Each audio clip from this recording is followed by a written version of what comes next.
Meu nome é Juliana, sou médica intensivista e eu vou aqui hoje falar um pouquinho sobre a minha participação no Congresso de Fisiologia da Sociedade Europeia. O congresso aconteceu no início do mês de junho, né? Ali pra gente foi feriado de Corpus Christi, aconteceu entre o dia 4, 5 e 6 de junho, na República Tcheca, em Praga. É lógico que eu não vou conseguir trazer aqui para vocês tudo que foi discutido lá no Congresso, foram 3 dias, o dia inteiro, muita coisa foi discutida, mas eu gostaria e pontuei aqui algumas coisas que eu acho que é importante da gente trazer e discutir aqui com vocês, né? Trazer aqui um pouquinho dessa discussão que aconteceu lá. Algumas discussões importantes, algumas discussões sem respostas, e vocês vão ver que tem coisa que foi discutido e que não existe uma resposta certa ou errada, é uma forma de se fazer, é uma opinião de especialista, mas que é legal de ver, porque a gente conseguiu ver lá aqueles caras que escrevem os artigos, né? Então, os artigos que a gente lê, eles estavam lá apresentando pra gente, isso é muito, muito legal, e ver a opinião deles sobre os pacientes, o que eles fazem, porque muita coisa que a gente faz à beira do leito, não existe uma evidência, um livro que faça dessa forma, muito depende da nossa experiência, do nosso entendimento. Então, foram 3 dias, basicamente o primeiro dia foi falado somente da parte respiratória, no segundo basicamente foi falado sobre choque, e no terceiro dia eles falaram sobre neuro e sobre trauma. Então eu vou trazer um pouquinho aqui nessa discussão. Bom, o primeiro dia, começando da parte respiratória, para mim foi a parte mais legal, porque é onde a fisiologia ela entra, lembrando que esse congresso foi de fisiologia da Sociedade Europeia de Terapia Intensiva, então eles tentaram trazer mais dessa discussão sobre fisiologia de todos os aspectos na terapia intensiva. Então a primeira parte da parte de a fisiologia mais da parte respiratória, levando em consideração também a parte ventilatória, né? Então, trazendo alguma discussão sobre fisiologia pulmonar, o que a gente tem é um paciente que está dentro da UTI, que ele evolui com taquipneia de saturação, o que a gente precisa pensar é em qual ponto esse paciente está tendo algum problema. A gente pode dividir em 3, foi o que eles fizeram lá, que ficou bem legal. A parte respiratória, ela é controlada pelo pulmão, ela é controlada pelo cérebro e ela é controlada por músculos respiratórios. Então, se esse paciente tem uma intercorrência respiratória, eu preciso entender em qual ponto desta cadeia está trazendo repercussão. Então, é um desmame de sedação que está trazendo alguma repercussão, é uma nova pneumonia, é um processo infeccioso pulmonar, é um TEP que está trazendo repercussão, ou só é uma falha de músculos respiratórios, esse paciente está fraco, está emagrecido, e é por isso que ele está desaturando, ou ele está dispneico. Então, se a gente conseguir separar nessas três escalas, que é cérebro, pulmão e músculos respiratórios, a gente consegue tomar uma decisão um pouquinho melhor. Uma discussão que foi trazida sobre isso é sobre o uso do ultrassom para avaliação de disfunção diafragmática. O ultrassom à beira do leito, ele vê tanto espessura quanto mobilidade do diafragma respiratória. O que ele comentou é que você não consegue ver o grau de disfunção desse diafragma com o uso do ultrassom. Na minha experiência à beira do leito, o uso do ultrassom do diafragma ele é difícil, principalmente para ver a espessura do diafragma. O diafragma é um músculo muito fino, que nos nossos pacientes mais emagrecidos, mais internados há mais tempo, você pode ter tão fino, que fica muito difícil de você medir ali com ultrassom à beira do leito. Uma coisa que a gente vê e que é mais fácil de ver é sobre se esse diafragma consegue contrair e voltar, contrair e voltar. Então eu vejo a mobilidade dele, eu não consigo ver direito a espessura. A mobilidade é um pouquinho mais fácil de ver, a gente fala até em colocar em tubo T na hora do desmame ventilatório e fazer com ultrassom essa mobilidade que eu consigo avaliar de uma forma melhor. Mas você não consegue quantificar exatamente o grau de disfunção desse diafragma. Outro ponto importante trazido lá na discussão é que o diafragma, a gente pensa que o problema do diafragma, da disfunção diafragmática, ele é devido à ventilação mecânica, que é um processo muito ruim para o diafragma, né?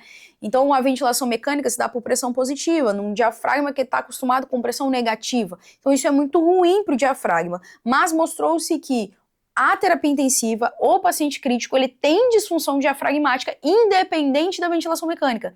Então, o paciente com sepsis, ele vai ter disfunção diafragmática independente da ventilação mecânica. É lógico, a ventilação mecânica pode ainda piorar todo esse processo, mas o paciente grave, o paciente de UTI, ele vai ter um certo grau de disfunção diafragmática.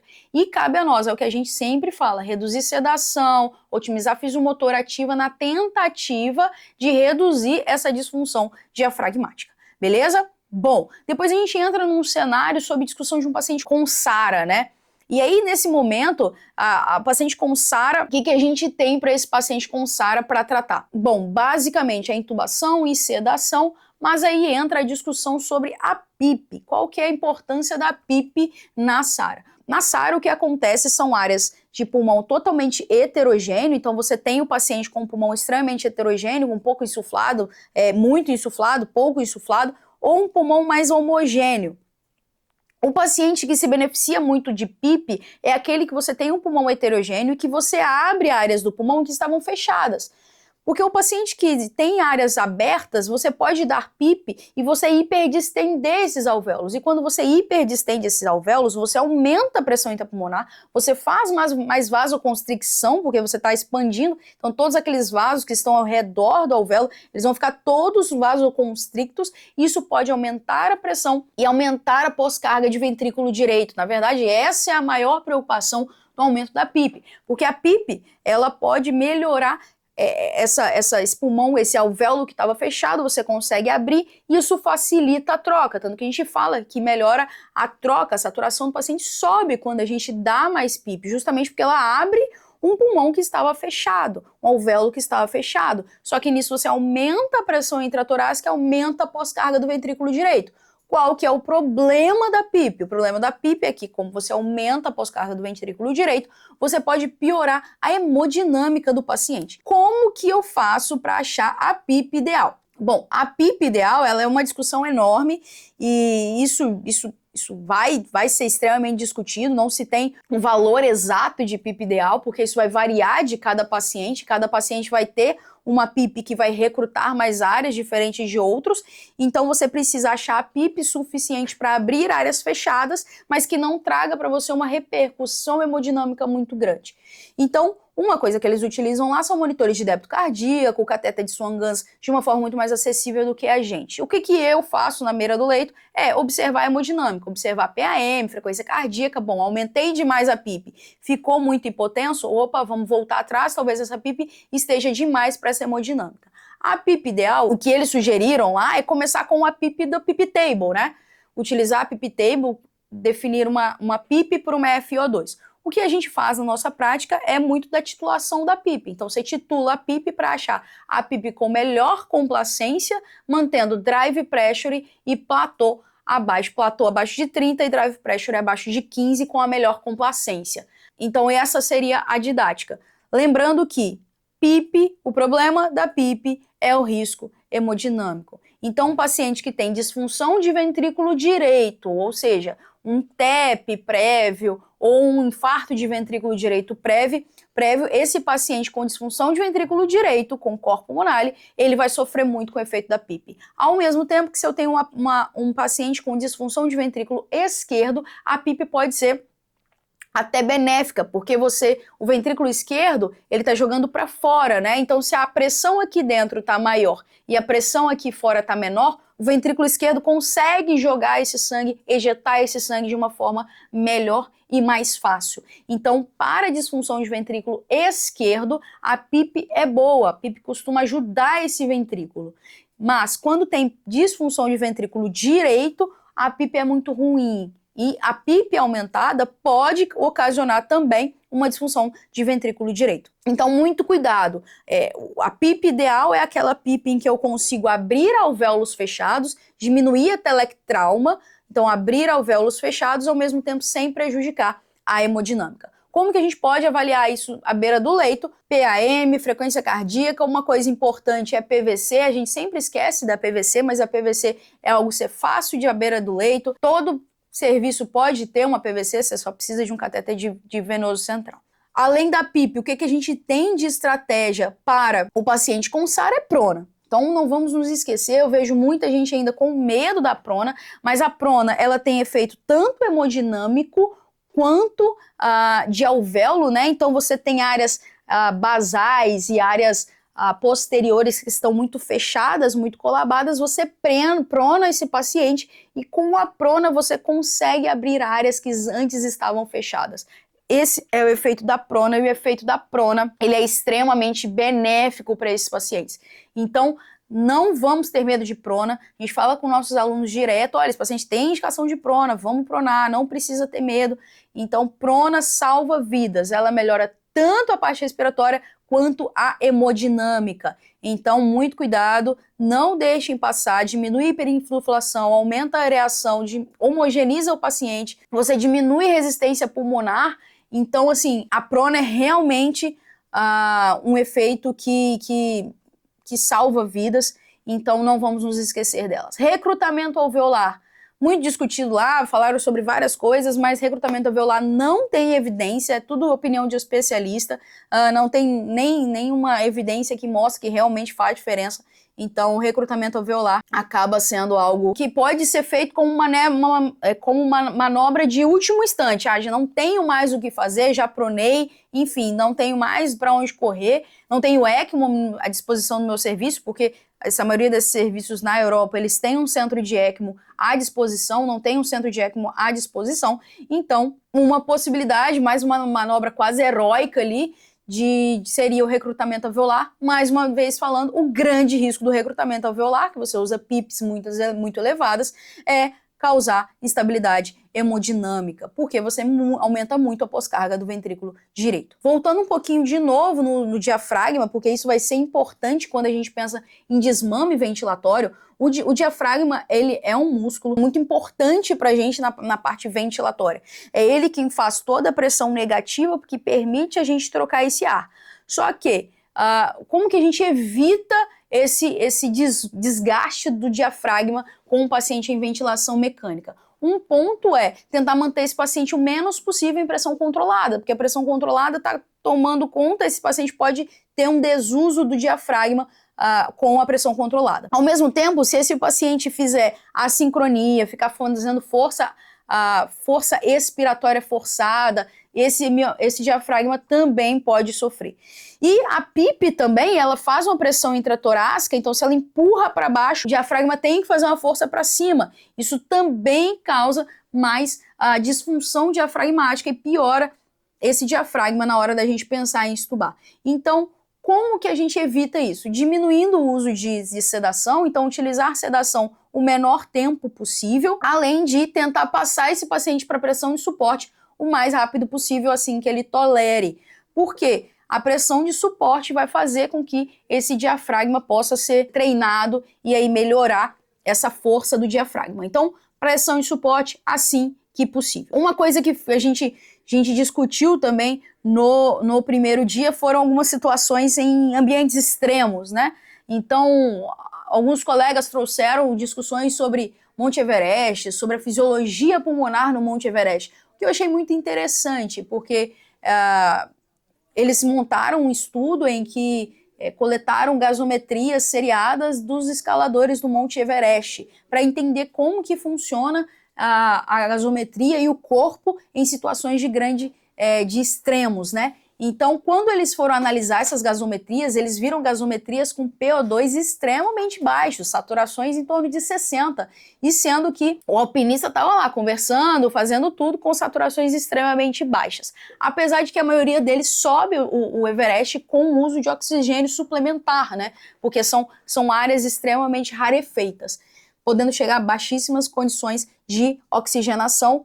Então a maioria deles sobe com oxigênio suplementar, mas mesmo assim havia uma grande dessaturação nesses grupos. Bom, e aí eles compararam e eles viram que algumas pessoas se davam muito bem nessas saturações, ficavam completamente assintomáticos, e outros não, outros tinham sintomas, não conseguiam terminar de subida, e não ficavam bem nesse momento. E aí vem o motivo pelo qual isso acontecia. Nos parece, o que foi discutido lá, é que não faz muito sentido que seja a aclimatação, né? Muita gente fala que você tem que ir para esses ambientes se você pretende se expor a isso, né, para esses ambientes com uma certa antecedência, para aumentar a produção de hemoglobina e seu corpo se acostumar àquele ambiente de rarefação. Mas o que foi discutido lá é que, na verdade, isso está menos relacionado à aclimatação do que uma própria circunstância genética. Existem pessoas que vão se adaptar a esses ambientes de uma forma muito melhor do que outras. E o que a gente leva disso tudo que foi discutido para a beira do leito?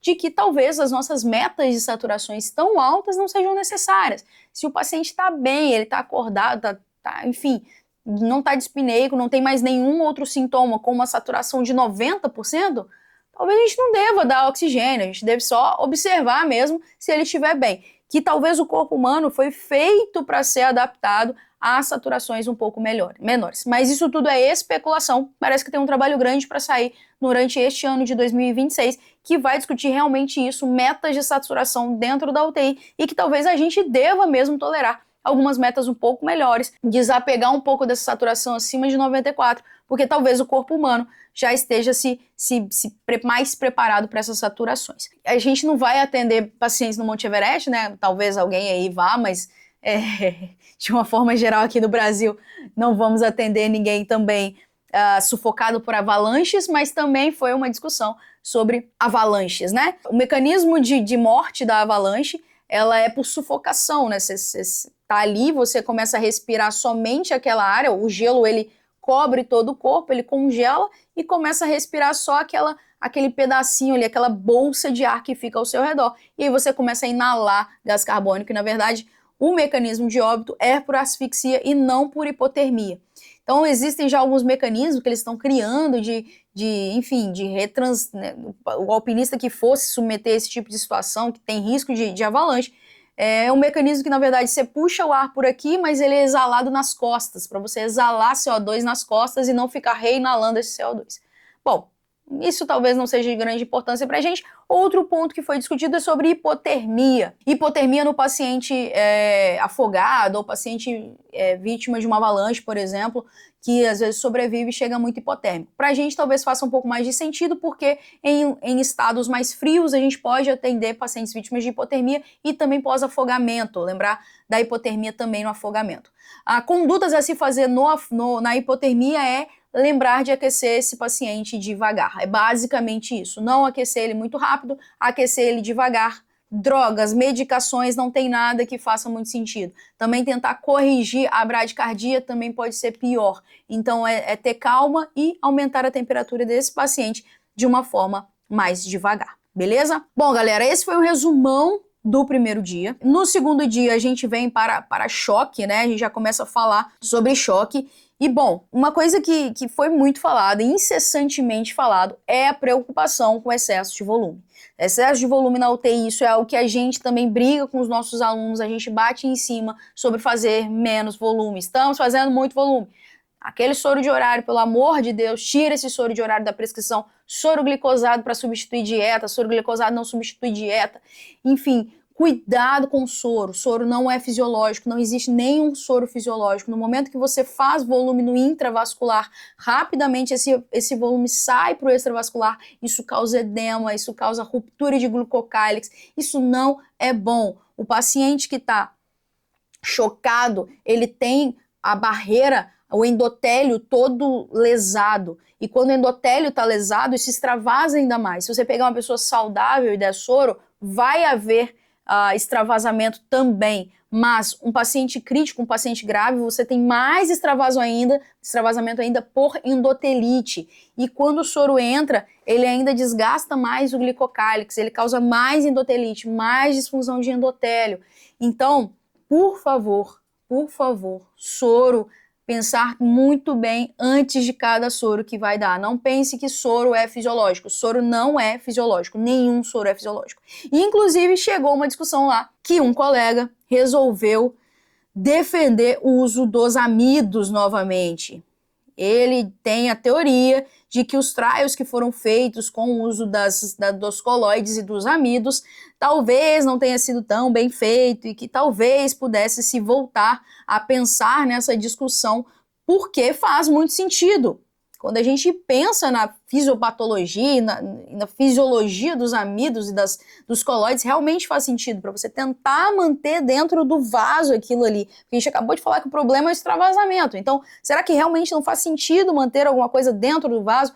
Bom, todos os estudos que nós temos, os trials que nós temos, eles foram sem sucesso em mostrar alguma evidência do uso dos colóides e dos amidos. Então hoje não se pode utilizar, mas ele citou alguns poucos artigos que com N's menores, mas que mostraram resultados promissores. Ele foi francamente debatido, rolou até um clima tenso lá de que não existe evidência para isso e que não faz sentido, que os artigos que mostram algum benefício são pequenos, mas bom, o que eu quero trazer com isso tudo? Também não vou entrar nessa batalha. Cuidado com o soro, cuidado com o volume. Volume faz endotelite, faz disfunção de endotélio. Se você dá muito volume, você aumenta muito a pré-carga, isso pode causar disfunção hepática, disfunção renal. A gente tem artigos que mostram PVCs mantidas muito altas por muito tempo, mata mais, então você vai ver aquele paciente todo edemaciado. Aquele soro de 8 em 8, ele não faz expansão, ele serve só para fazer congestão. Então, o que a gente tira disso e qual que eu acho que foi mais falado lá? Cuidado com excesso de volume. Primeiro ponto, cuidado com excesso de volume. Outro ponto que eu achei muito legal e trago aqui para discussão com vocês também é vasopressina. A vasopressina ela vem para o choque séptico como a segunda droga, porque quando a gente pensa na vasodilatação, a vasopressina é um vasoconstrictor. Bom, mas um dos tópicos era choque cardiogênico. E será que a vasopressina faz sentido no choque cardiogênico? Bom, de uma forma protocolar, a vasopressina pode sim ser usada como segunda droga, mas um dos debatedores era o Javier Monet. E ele foi enfático ao dizer: eu não uso vasopressina em paciente com disfunção de ventrículo esquerdo, porque vasopressina aumenta a pós-carga do ventrículo esquerdo. E ele falou que ele somente inicia no paciente séptico quando há um eco que comprove e mostre que ele não tem disfunção de ventrículo esquerdo. E aí sim ele pode iniciar a vasopressina. E ele foi muito enfático ao dizer isso, bateu muito em cima, não deixou nem espaço, e é uma pessoa que a gente admira e a gente respeita realmente por todo o estudo que eles fazem. Então, foi algo que foi muito falado sobre o uso da vasopressina. Bom, a gente sabe que no choque séptico faz muito sentido, mas quando a gente veio para o ponto do choque cardiogênico, veio essa fala muito forte de cuidado ao você fazer com um paciente com disfunção de ventrículo esquerdo, porque você pode aumentar muito a pós-carga, beleza? Bom, seguindo aqui um pouco, já pensando no próximo tópico que a gente vai falar sobre trauma e paciente neurocrítico, mas antes disso, ele teve uma palestra sobre hipertensão intraabdominal, que vem muito também nisso que a gente acabou de falar sobre excesso de volume. Por quê? O paciente que faz hipertensão intraabdominal pós-cirúrgico, muita gente agora adora colocar a culpa no cirurgião, mas grande parte da culpa é do intensivista, do plantonista da UTI. Excesso de volume faz hipertensão intraabdominal. Excesso de volume não é bom, cuidado com o volume, a gente tem que falar isso aqui o tempo todo. A gente falou aqui que volume pode causar disfunção hepática, disfunção renal. No paciente pós-cirúrgico, você faz sim hipertensão intraabdominal e aí você tem que abrir de novo alças todas edemaciadas por causa de excesso de volume. Então, muito cuidado com excesso de volume. Expansão e metas à beira do leito para a gente atingir na hora de fazer expansão volêmica. Andrômeda 2 está aí para comprovar que o melhor método da gente utilizar à beira do leito para fazer expansão guiada é TEC, tempo de enchimento capilar. Opa, TEC melhorou, acabou, não faça mais soro, beleza? É melhor do que guiar-se por diurese, lactato, nível de consciência, isso pode demorar a melhorar. Então oriente-se pelo TEC, porque isso costuma melhorar mais rápido e aí você evita utilizar mais volume se você, por exemplo, fosse guiar-se pelo lactato. A nossa meta não é clarear lactato. Não pode ser. O Surviving Sepsis Campanha, alguns anos atrás, tinha como meta o clareamento do lactato. Hoje a meta é acompanhe o lactato, veja como que ele vai se comportar, se ele vai cair, se ele vai subir. Não existe a meta de clarear o lactato na expansão volêmica, beleza? Partindo já agora para o último dia, o terceiro dia em que a gente fala sobre trauma, sobre neurocrítico. Primeiro ponto, resposta inflamatória no trauma. A resposta inflamatória no trauma é muito grande. O paciente que chega na UTI pra gente, ele vai chegar taquicárdico, hipotenso, grande trauma, tá?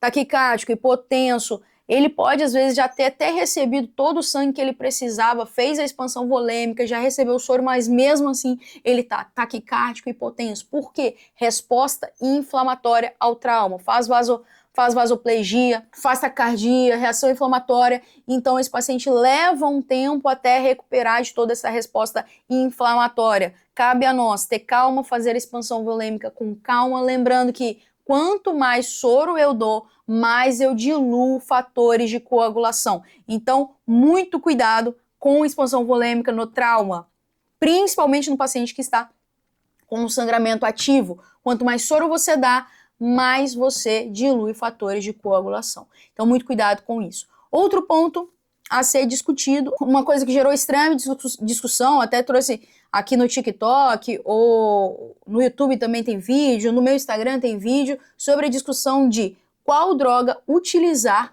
para indução numa tentativa de intubação no paciente vítima de trauma. O que você utiliza? E aí a maior discussão foi entre etomidato e ketamina. Bom, vou trazer a minha opinião. O que eles falaram lá para fazer? Ketamina. Ok, você pode utilizar, mas eu não vejo sentido. Acabou de sair recentemente um trabalho mostrando que a ketamina pode ter mais disfunção hemodinâmica peri-intubação do que o etomidato. Não foi em pacientes vítimas de trauma. Ok, mas o mecanismo de choque, ele é um pouco semelhante. A ketamina, ela tem o efeito de melhorar a hemodinâmica quando você tem reserva de catecolamina, porque ela mobiliza catecolaminas. No momento em que você utiliza ketamina num paciente chocado, esse paciente não tem reserva de catecolamina. Então é por isso que os pacientes chocados, eles fazem mais disfunção hemodinâmica quando usam ketamina. Então, para mim, no paciente chocado, não faz sentido usar ketamina. Então, eu não usaria, apesar de que foi o que falaram que fariam. Mas, trago a discussão, por que não o etomidato? Não faz sentido por que não utilizar o etomidato, não faz sentido nenhum. Vamos falar sobre insuficiência adrenal, beleza, isso mostrou que talvez na sepse tenha alguma disfunção adrenal por causa do etomidato. A gente estava num paciente de choque, não faz sentido não usar. Mas mesmo que seja na sepse, o paciente com insuficiência adrenal, beleza, a gente dá um corticoide depois para ele, resolve essa insuficiência adrenal. Então, para mim, não faz sentido utilizar ketamina. Outro ponto, outra discussão foi o uso do fentanil num paciente chocado, vítima de trauma. Uso ou não uso fentanil na hora da intubação? Aqui também houve discordâncias. Por quê? O fentanil mostrou-se que faz mais instabilidade hemodinâmica do que você fazer sem o fentanil. E a nossa maior preocupação peri-intubação é a instabilidade hemodinâmica. E aí, eu uso ou não uso o fentanil durante a intubação? Bom, eu não usaria. A gente não tem nada que comprove que realmente esse paciente que vai ser intubado, ele sinta dor. Não tem como, até porque todos eles vão utilizar, de uma forma geral, um hipnótico. E esse hipnótico vai causar amnésia. Então é difícil até de perguntar para esses pacientes, se eles sentiram dor ou não durante a intubação. Mas também não tem nada que comprove que ele sinta dor. A discussão era, se eu fizer fentanil, eu vou estabilizar mais esse paciente. Se eu não fizer fentanil, eu posso causar uma hipertensão por causa da resposta adrenérgica desse paciente na hora da laringoscopia e causar uma hipertensão intracraniana e piorar um sangramento do TCE que esse paciente poderia ter. Para mim, não faz sentido. Eu tô com o paciente chocado na minha frente que eu preciso intubar. Eu não faria fentanil. Eu faria o etomidato e o bloqueador neuromuscular. Por quê? O fentanil vai me causar mais instabilidade hemodinâmica. E eu não acho que vai ter uma hipertensão suficiente num paciente extremamente chocado para pensar no sangramento de TCE. Então, eu não faria, para mim não faz sentido fazer. Então, essa foi uma primeira discussão. Bom, seguimos aqui discussão sobre HSA. Houve a discussão do uso da milrinona. A milrinona, por enquanto, segue sem nenhuma evidência de desfecho no vasoespasmo. O que a gente quer evitar no paciente com vasoespasmo é isquemia cerebral tardia, lembrando disso. O vasoespasmo em si não é o problema é a isquemia cerebral tardia.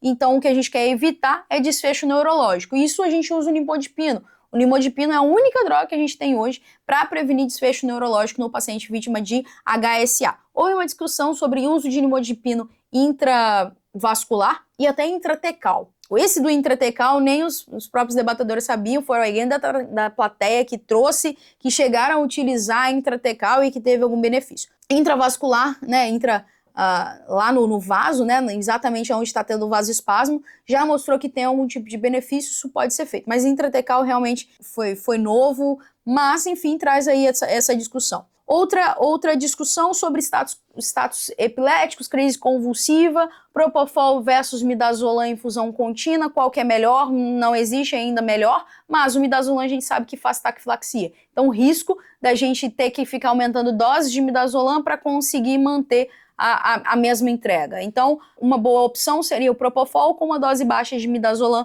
no paciente com status. Para eles, eletroencefalo contínuo, para nós, clínica.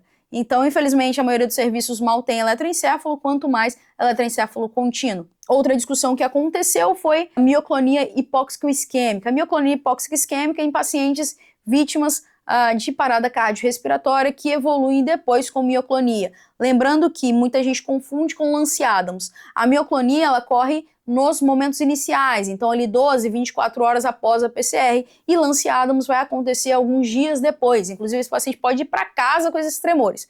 Tratamento para isso não tem. É um marcador de pior prognóstico. Alguns serviços usam levetiracetam, algum benzodiazepínico, mas de fato, em literatura, o que a gente tem de tratamento não tem. Tá? Só lembrando dessa diferenciação da hipoxemia hipóxica isquêmica, que é mais recente, Lance Adams é uma coisa que acontece mais posteriormente, beleza? Outra discussão, trazendo de novo a crise convulsiva, que eu acabei esquecendo de trazer essa discussão, mas que é importante, muitos dos pacientes que são intubados após crise convulsiva não é pelo diazepam, e sim por a dose errada de diazepam foi feita. Então, ficam com medo de dar a dose certa de midazolam ou de diazepam, de benzodiazepínico para esse paciente, acabam dando subdose e, na verdade, esse paciente mantém crise, o que acaba fazendo com que ele seja intubado. Então, cuidado com isso, façam a dose certa de benzodiazepínico, não tenham esse medo. Beleza? E o último ponto que a gente quer trazer aqui, eles trouxeram algumas discussões sobre ECMO, sobre ECMO veno-venosa, sobre ECMO veno-arterial, de qualquer forma, procedimento invasivo, veno-venosa você pode usar tanto as femorais, quanto aqui em jugular, quanto alta. Bom, a gente tem no Brasil alguns serviços especializados em ECMO, mas a grande maioria dos serviços não vai ter acesso, não vai ser algo que vai ter grande impacto. Bom, trago aqui para vocês algumas falas. Quem tiver mais dúvidas, manda aí pra gente. Quem quiser perguntar sobre mais alguma coisa, manda aí pra gente. A gente está sempre à disposição. Fala aí se gostaram também do vídeo, beleza? Beleza, Luizão? TikTok? Muito obrigada, viu? Valeu!